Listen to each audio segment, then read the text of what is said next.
welcome back to the course again. So in the last section we discuss about introduction to the course. So what we will learn about this course, we discuss that, and in this section we will discuss about Go. So Go is an open source programming language that makes it easy to build simple, reliable and efficient software, and it is designed at Google by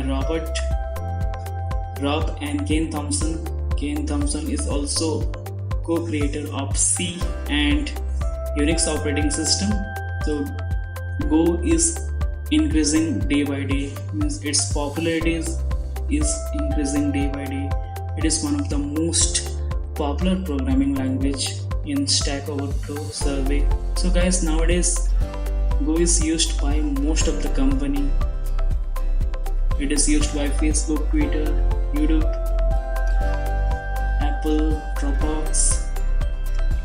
There are a lot of company who uses Go programming language for their production. Once we'll go to the course, I will discuss all the things with you, and also I will take small use case where they are using this golang in their production application. So thank you guys. I will see you in the next video.